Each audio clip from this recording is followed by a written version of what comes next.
Hello and welcome. I'm Jennifer Shlomovich, and this is The Confident Vegan.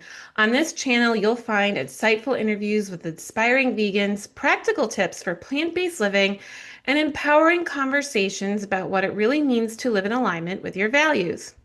I am also the co-host of That Vegan Morning Show with Kimberly Winters of the Did You Bring the Hummus podcast. You can start your day the vegan way and watch us live every Monday morning at 7 a.m. Eastern on YouTube at That Vegan Morning Show. Today, my special guest is Lianna Levine Reisner, MSOD. Lianna is building a multicultural movement for health as president and network director of Plant Powered Metro New York, a nonprofit organization she co-founded in 2019. After dramatically improving the symptoms of endometriosis and clearing up other health issues, Lianna was sold on plant-based nutrition's effectiveness and the science behind it. Her efforts empower local residents and communities to achieve transformative healing and resilience. She served on the American College of Lifestyle Medicine's Guideline Development Group for its 2025 clinical practice guideline, Lifestyle Interventions for Treatment and Remission of Type 2 Diabetes and Prediabetes in Adults. She has also conducted interventional studies using Plant Powered Metro New York's Jumpstart Dietary Change Program in partnership with SUNY Downstate Health Sciences University and with New York City's Health and Hospitals in Kings County. In 2022, Hunter College New York City Food Pantry Center honored Lianna as a 40 under 40 rising star in food policy.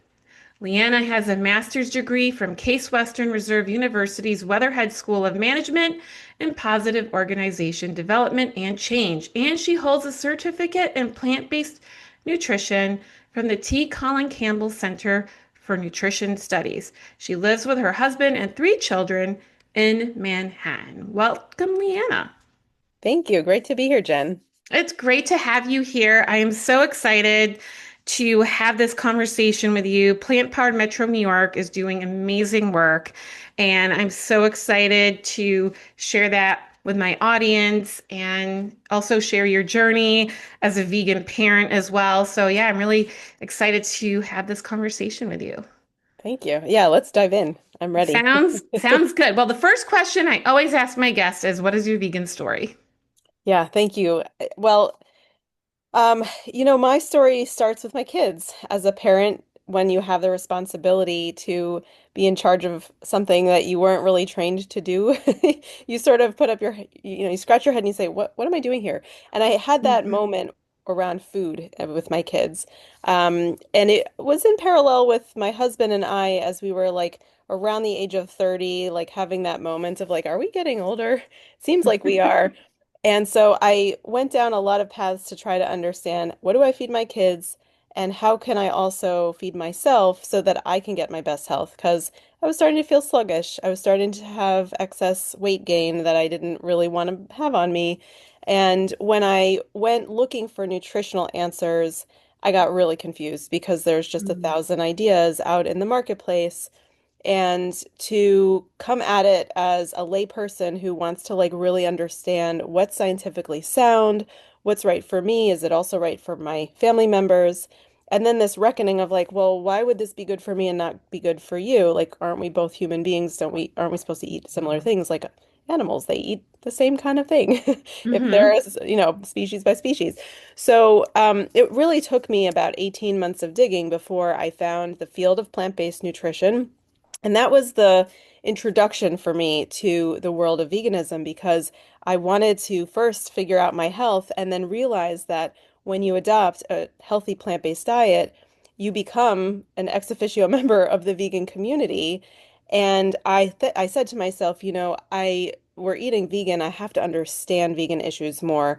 And that took me to Victoria Moran's Main Street Vegan Academy early on, within like 6 months, maybe 9 months of embracing a whole food plant-based diet. I did her academy and I found it to be really insightful because I have really, growing up in a smaller town, I had not been exposed to vegan issues. I didn't know other vegans. I really felt like I was in the dark. So it was a whole education, and it really put me in a place where I could understand how I could talk about and live the lifestyle I was living, and go beyond just what I was experiencing personally and see it through the lens of so many others and through all of these perspectives on the world, on our ecosystems, on the planet, and on animals. So that was a really important piece of my vegan journey. That's great. Thank you for sharing that. I'm a recent graduate from Main Street Vegan Academy from the cohort from last fall in 2025. And it was such an amazing program. I've been vegan for almost 9 years, and I learned so, like, there's always things to learn and understand. And it really helped better prepare me on how to talk about veganism and all the different ways that it has a powerful impact. And so, yeah, it's a really great program. So, Absolutely. And I have to say, as much as I love virtual programs, I had the privilege of doing it in person in New York City when Victoria was doing them in her out of her home. And it was just so meaningful to have people coming from all over the place. And here, like in the neighborhood next door to mine, she's in mhm. Harlem, I'm in the Upper West Side, to have this luminary in the vegan world opening up her space and her wisdom and sharing her friends and networks with all of us was just really magical. I'm sure it was very magical in the virtual space. So I can only imagine it was even more magical in person. That's okay, not to diss the virtual space, but I definitely like loved the experience I had. So Yeah, yeah, no, Victoria is great. She really is a light in the community and is just so generous with her time and her connections. And yeah, I truly appreciate being connected with her. So what inspired you to do the work that you do and creating Plant-Powered Metro New York? yeah, so I found early on when I was eating a whole food plant-based diet, really inspired by Dr. Campbell, Dr. Greger, and all the people, the gurus in our field who've made the health message so clearly available. I was finding that the people around me were sort of like thinking I had gone off the deep end. And I realized that there's a perspective that's clearly missing, not just a vegan perspective, but also in the health space where we all grow up thinking that there is, first of all, n we don't really reckon with the connection between food and health until we really have to. And even when we do, people have a lot of misconceptions and myths. We see that all the time, of course, with protein Hmm. everywhere and all the discussions around this or that supplement. And I also felt that in my community, where I'm active in the Jewish community, and I've always been connected to synagogue life and community spaces like our schools, and I feel that as like intellectual as our community is, it sometimes goes a little too far and is too willing to just say yes to technology and yes to medical expertise without asking the critical questions about, well, what does this really mean? And is this the space that I want to be in? Do I want to be on medication when I get diagnosed with something? Do I want to just take something at face value? And the face value is what was really sort of bothering me. Like, I thought that there was more that we could talk about when I talk about food and everybody sort of starts to shut off. It was frustrating for me. So I said, you know what?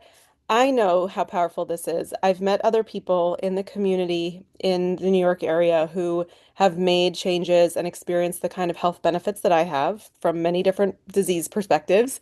And I thought that there was a lot more potential to bring this conversation into communities of all types and to Hmm. bring learning and like the behavior change component. Because for me, it's like, well, how do you make change? You don't just talk about it. You have to do it. You have to model it. You have to live it. You have to taste. You have to try. You have to get the benefits and share stories, and all of that seemed like it was really ripe for community intervention. So for me, starting Plant Powered Metro New York was about the ingathering of the people who are like us, who are in the know and who have something that we can offer others to help them with their health.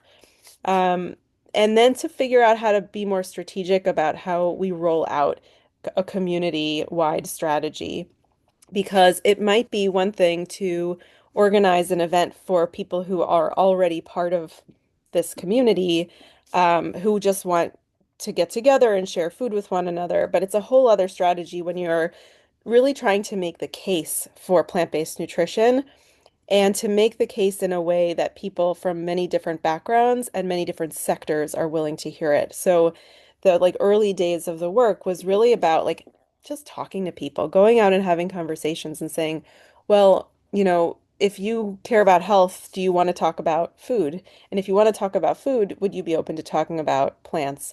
And I think it was that the excitement of those early days of hearing Mhm. people's reactions to especially, I mean, in the New York area, yes, we have a lot of, let's say, open-mindedness about things that are different from the status quo. But I just feel like it's how you ask the conversation, how you start the conversation, how you ask the questions that really gets people to want to hear more and to want to do more. And that was for me like a lesson in um, community-based work, which is, start with friendliness and then have an evidence-based conversation and then move into partnerships that really can teach people how to do this. That's wonderful. And it sounds like that you've been meeting people where they are, right? Which is the first step in having impact, right? If you want to make change, you have to make change from a place or, invite them Yeah, for the opportunity to make change from a place where they are. that's And it. and when it comes to health, that's a very important place to start because a lot of chronic health diseases do come from our diet. And there is a lot of conflicting information. I mean, they had the food pyramid guidelines recently changed. That's a whole other topic, right? Yes, yes. But there's all this conflicting information out there, and especially like I remember, like in the past year, there's been a lot of information about veganism. It's on the decline. It's not healthy. Like all these like clickbait articles, Right, right. coming out, and it just saturates everything, and it gets really confusing and overwhelming. And and when it comes to food, right, we have a lot of comfort and connection and cultural associations with food. And and one of the things that drew me into whole food plant-based is wanting to be healthy. But what really sucked me into it was I could eat food without feeling deprived, right? Hmm. Like there's ways to have cookies. There's ways where you can make a mac and cheese, right? Right. But it's with cashew sauce or, healthier versions of ingredients. And what I learned in those early months of exploring whole food, plant-based food and other vegan recipes is it's really about the flavors and textures more so than the actual, animal products, right? And so Right. when you take something like tofu and you put it with all kinds of great spices, or, a lot of Indian dishes, for example, are already almost vegan, if not some of them already naturally vegan. So it opened up this whole world of like discovering vegan food made me a better cook than when I wasn't Yeah, vegan, right? There's this whole right. other world of opportunity. Yeah, And it's wonderful when we get to show people these things. exactly. Yeah. And I think that's what's so exciting is that, we go out there and we're talking about plant-based nutrition as an ideal that we can all strive for, but we don't have to beat ourselves up if we're not there. And that the idea is we're on a journey. And so for people who just want to learn how to work with vegetables well or who want to reduce the calorie density of their meals, like we've got something for everybody. And I think that's what's so exciting about this work. That's why so many people are doing culinary work too. And Mm. one of the things we had to learn doing community-based work well, we'd started pre-COVID and then did a lot of stuff online, and now we're really back doing quite a bit in person. But like the work that it takes to put on a food demo in person is quite significant. And figuring out how to like fan out across a region to be able to do classes and to reach people in the spaces where they are, that's the goal. Because Hmm. there's a lot that, we can use social media to reach people. It works.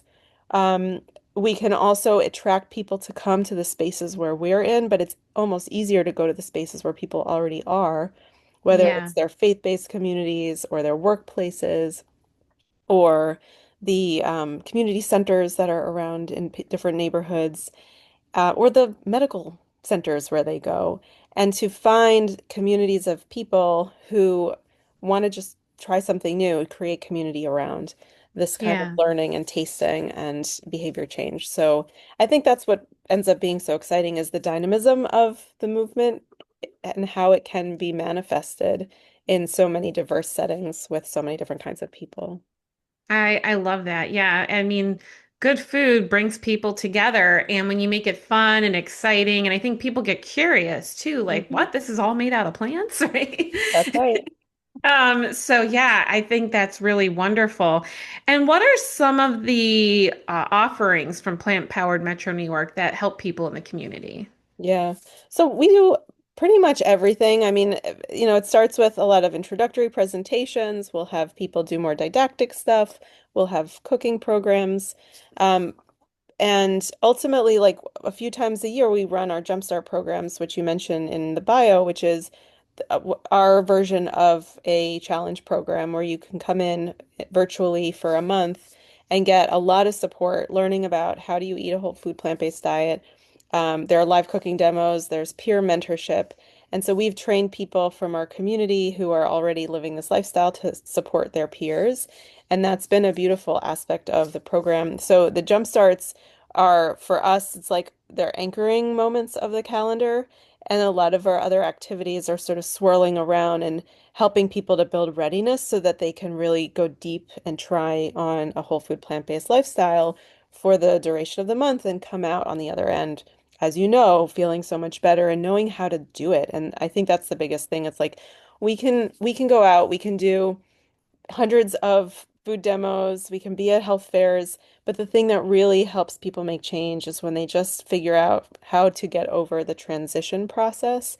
And for some Hmm. people, it's so easy, and we're like, yeah, sign me up, I'm ready to go. And for other people, they really need the hand holding and I think that's the beauty of like working with humans. Like we're all different. We all Yeah. need something a little different. And what I love about our Jumpstart programs is we have these really multicultural groups that come together and do it as one. And it's sort of, for me, it's like the whole United States is the melting pot. And but in New York, we see these incredible microcosms of the greater global world, and it feels so validating to know that there's something that can help people regardless of their background, regardless of their financial means, and to have the beauty of all the culinary traditions that they bring in too, as you mentioned before. So for us, it's like a combination of doing this work out in community in partnership with many organizations, doing virtual programming and content development, and then bringing people together in these anchoring experiences that help them make change so that it's a whole ecosystem of engagement. It's not just one program here and one program there, but things that have like a trajectory and a life in and of themselves. So, That's really great because, yeah, changing takes time. It took me 2 years to Mhm. transition to being vegan.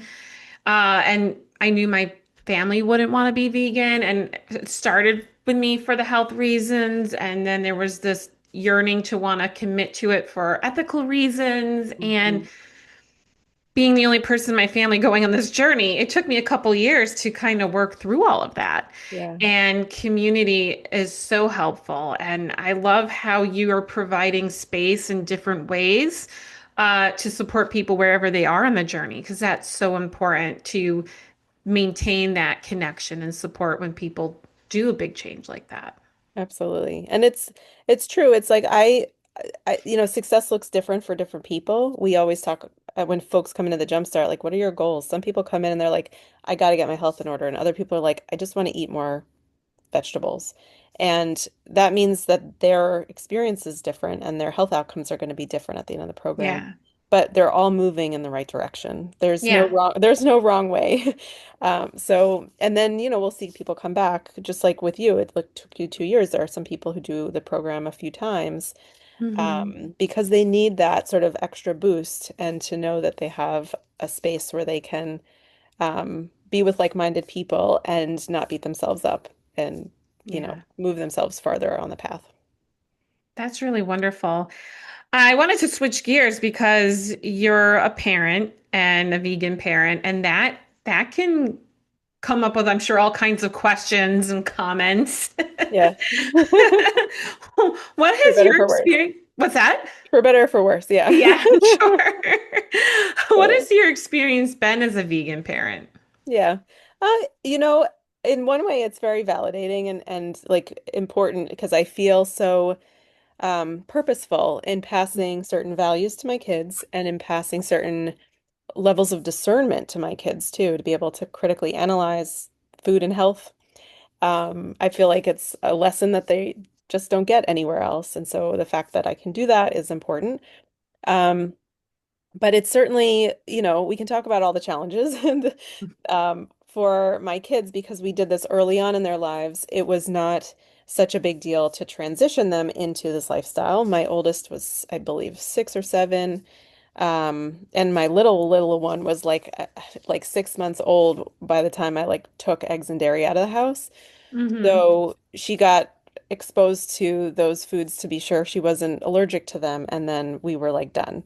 So, um, so I have found it's been a challenge to communicate with the pediatric community about this because a lot of doctors will look with suspicion on parents who Hmm. are restricting their kids' diets in any way that isn't medically driven.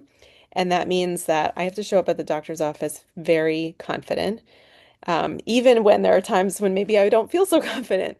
Um, I'm sure. and here you are, the confident vegan. Like to have like you have to know enough to stand up to an expert and say, actually, my kid's getting enough calcium. Thank you very much, you know. Hmm. Um, but I have gotten lots of questions specifically about, well, are they getting enough of this nutrient or that nutrient?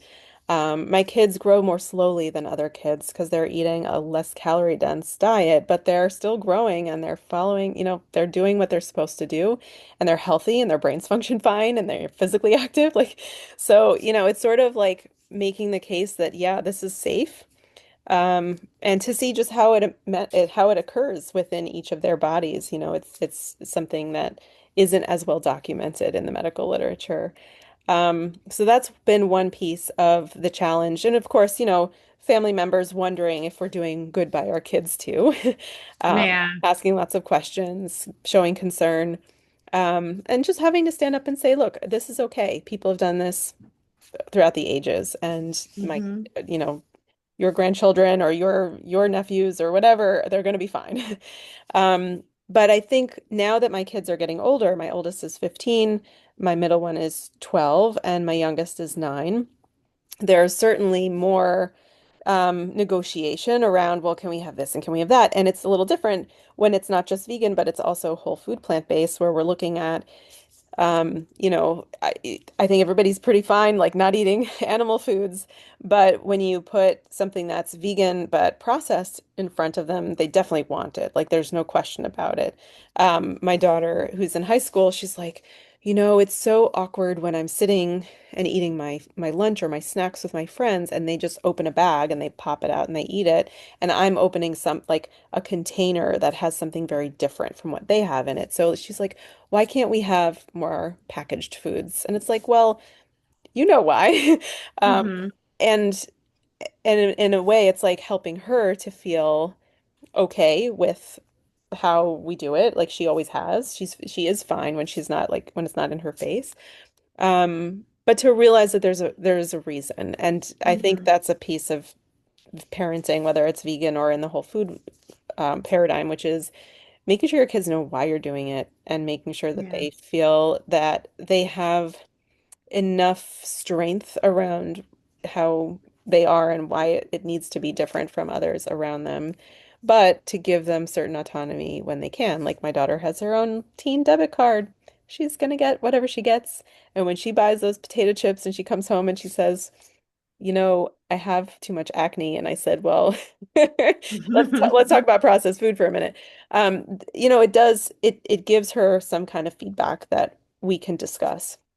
Yeah. So it's interesting. It's not perfect, and I'm sure it will continue to evolve as they continue to assert themselves as older teens and then into their early adulthood. And I think the best we can do is just give them the foundation that, Yeah.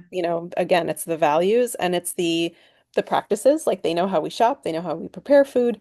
They're not necessarily doing it themselves, but they observe it all the time, and we're modeling for them all the time. We have all the hacks for birthday parties, we have all the hacks for traveling, and whether or not they choose this for themselves, you know, that time will tell. But they certainly we're giving them that foundation. And I think that's really beautiful because you're teaching them healthy habits early on. And look, it's hard to parent no matter what's going on. Yes, absolutely. So Start with number one. I have a son and two stepsons, so they're all in their early 20s. So, and then parenting adult kids is a whole other adventure. But yeah, there's different challenges. So you never know how these things are going to leave an imprint on them. When they go away to college, if that's what they choose to do, they might be eating differently, but they're probably going to be more mindful of their choices, right? They might eat less than what a typical college student would eat, right? So Yeah. the fact that you're planting these seeds and the fact that your daughter's like aware of, how potato chips impact her body, right? Right? Yeah. So I feel like planting these seeds early on is so important in setting them up for success as adults. I wanted to circle back to where you were talking about with the medical community Yeah. because that is a very challenging realm, and I have certainly been intimidated. I have always had good blood work, and a few years ago, I went to there was I guess 2 years ago, I went for my usual checkup, had blood work done, and for the first time, I was low in iron. Mm. And so the doctor, and I had switched doctors because the other one was like booked out. So I tried a different one that was within the practice. And so she prescribed me an iron supplement, and I did it for a few months. And then when the prescription ran out, I figured that's when I would be done. But then I see she puts in another order for it. So I send her a message and I'm like, how long do I need to take this? And her response was, as long as you are vegan. Oh my God. And so I was very upset, but Hmm. I very calmly wrote a very simple sentence of there are other ways to meet iron requirements as a vegan. Great. And Yes. then I didn't see her again. And then I was like slacking and finding a new doctor. And I lived in Brooklyn for a long time. We moved to the Hudson Valley area a few years ago. So it's been a process finding new doctors that are closer. So Hmm. finally went to a doctor a few months ago. And I was so happy that she understands people who are vegan and whole food plant-based. And when I talked about and I found another supplement that I've been taking.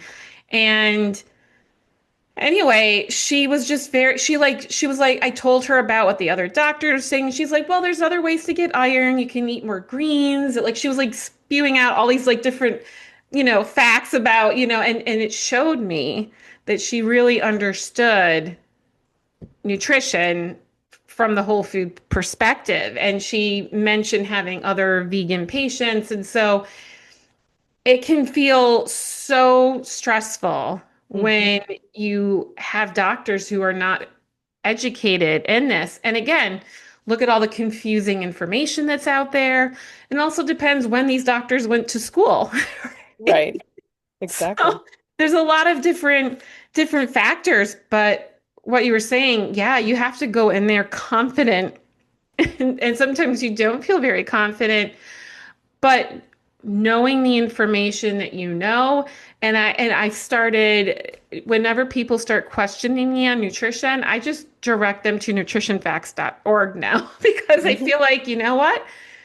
There's a lot of great stuff there. You can't go wrong with information from Dr. Greger. Absolutely. I'm in your boat. That's right. It's Yeah. interesting. I keep having these like dreams of like arming myself with like the perfect book for this doctor or that doctor or whatever. And like wait, are they really going to read this? No, probably not. But maybe they'll read a brief article, a Yeah. summary article in the journals that they would otherwise have to read for their continuing education credits. And I Yeah. think that's where it's like know your audience always, right? Wherever we Yeah. go, and our medical audience is not necessarily convinced by us, the patient, who is an N of Hmm. one, but they might be convinced by something that's speaking their language. And perhaps, Yeah. the proof being in the pudding that like we typically show up with great labs or with like um Yeah. not the same types of issues that other people have. So yeah, it's an interesting and challenging space to be whenever you're doing countercultural stuff. And Hmm. we all have our stories, but Yeah. it feels good to be on the right side of history. So just I agree. Yeah, 100%. And what are some tips that you have for any other vegan parents out there yeah. who are listening in? Well, like I said, I think arming yourself with information is important so that you understand enough about how food and kids go together. Like one thing that's important is not to restrict fat for kids, as we would for adults to, try to maintain our weight or to keep our bodily processes working well. Kids really need the extra calories. They need the starchiness of different foods. So knowing that kind of stuff is important. And I think there are a few good resources out there in addition to like the book Nourish by Dr. Reshma Shah and Brenda Davis, who wrote this wonderful handbook on plant-based nutrition for families. There's also an oldie but a goodie from Dr. Furman, who wrote a book on everything important under the sun. I think what is it called? Disease Proof Your Child is the book, and it's Hmm. been around for a long time, but it has a lot of important stuff in it, including stuff about like kids' growth patterns and um, honestly how important it is to keep kids away from dairy products because of the hormone content in them and how that affects maturation. And I think other tips for parents are just like keep it simple. Like my kids really like simple foods. My older one, my 15-year-old, she's like very happy to have more complicated foods now, but when she was younger, we just got in the habit of like serving whole baked sweet potatoes or serving pasta with, the sauce option if they wanted it. And um, individual things that people can put together easily. That's often what, when you're living in a family, when people like different things, regardless of whether they're kids or adults, having the potato bar or the taco bar or the salad bar where you sort of mix and match what you want. I think it really helps just to acknowledge that not everybody likes the same thing and that you can have all flavors sort of happy and accounted for when you create choice in the foods that are offered. And maybe the last thing I'll say to parents is that the line that you draw between like what's acceptable for your kids and what isn't can be in a different place. Like for us, I made it clear that like you know, my kids go to birthday parties multiple times a year, and that doesn't mean that they need to be eating the vegan junk stuff that might be served at those parties where parents are trying to accommodate us. Um, I'm always happy to give my kids a bag of stuff and to hopefully make something that is equivalently interesting to them to eat, so that they can avoid eating cotton candy or pizza or whatever it might be. And I think some people say, you know what, I don't want to create a problem by having my kids like feeling deprived in these situations, but it really is just a matter of where do you draw your boundaries. And Yeah. certain kids might have a harder time with it, but it's like, no, if you're clear on where your values and your boundaries and your priorities are, the more you fudge it, right, the fudgier it is, the harder it is sometimes for kids to understand. And then you Hmm. and then you get into all these battles around, you know, is this okay? Is that okay? And we keep it simple and say, look, these are the boundaries. And if you want to cross over that, that's your choice. But, we've made it clear how we want to eat. So I think it's to each his own on this, but I think it's okay to assert values and priorities and to help that actually guide kids rather than make things fuzzy and gray. Yeah, that and right, what works for one family might be different for another family, Yes. Yeah. but it's so important to know what your boundaries are and to communicate them. And I just wanted to circle back to vegan nutrition. Yeah. I've had this conversation before with other guests where, vegans probably pay more attention to their nutritional requirements than non-vegans Yeah. I because believe it. there's probably a lot of nutrient deficient non-vegans roaming around out there, but they don't pay attention to it as much as we do. And it seems like doctors aren't doing the same like blood tests, right? Because, oh, you're vegan. All right, I'm going to check you for vitamin D, B12, like all of these things. But I feel like as vegans, we're actually probably more on our nutrition than the non-vegans. Hmm. It's true. I mean, there's just so much to know and it's so interesting. And yeah, when you have to do things differently, you really have to do your research. But not to say that that's hard. Like, I find that the principles of vegan nutrition are quite simple, and Hmm. the little things that you need to know about, like making sure that you're eating certain things with fat soluble that have fat soluble vitamins. Like, it's not so hard. There's just like a few tricks. So, but just to go through that process of really knowing it for yourself and for anybody you're taking care of, whether they're kids or parents, let's say, or other Hmm. relatives. I think it's helpful just to be an informed consumer. Yeah, 100%. Um, yeah, this has been really great chatting with you, Leanna. What are some useful resources that you would like to recommend to listeners? Sure. I mean, there's so many. I think that so many of the influencers and the pioneers in the field have developed really wonderful things that we should all access, and it's actually beautiful how many free resources are out there for people, from Hmm. everything from what Dr. Greger offers, as you mentioned, at nutritionfacts.org, to Chef AJ's amazing webinars and programs, PCRM and Dr. Neil Barnard's work, et cetera, et cetera. Th There's just so much out there. On our end, through Planned Parenthood Metro New York, I recommend, even if you're not in the Metro New York area, we are always doing things virtually. You're welcome to join our live streams, see our replays on YouTube as well, join a Jumpstart. And if you're in a community that, where you'd like to do something like what we're doing in the New York area, let me know, because we are trying to build a network of people who are sort of learning some of the best practices from our work, and over time to like have relationships that go beyond this region and really offer up a lot more strategic change, let's say, in other communities. But otherwise, with resources, I think some of the things that are so important are just about like having fun with this. Hmm. Right. If it ever feels like you're, eating vegan or eating a whole food plant-based diet is becoming a chore, maybe it's time for a little bit of a boost to do something a little differently. And you never know what you'll find out there. So, looking to influencers on the web as you are, Jen, and others, I think there's just something to ignite the spark at every stage. So yeah, that's what I'd offer. Wonderful. And I'll also include the links for all of that below in the notes. I look at my channel as like a resource library, so I like to include all the links that we share for different resources, so this way people can find them really easily. And yeah, fun is so important. That's what drew me into veganism. It started off with a dairy sensitivity, realizing how dairy was triggering rosacea and eczema symptoms for me, and deciding to go on an experiment to see what would happen if I gave up dairy for 30 days. And I felt so much better. Like dairy was making me feel crappy in ways I didn't even realize it was making me feel, because that was like my normal operating system, right?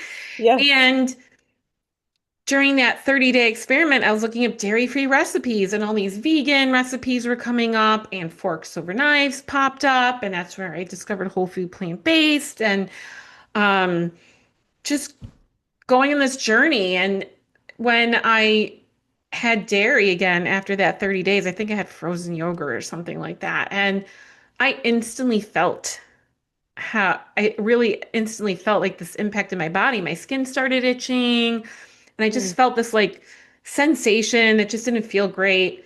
And I went on this journey of like looking up blogs and really trying to eliminate dairy, but also the meat, because I noticed how I felt better when I wasn't eating other animal products.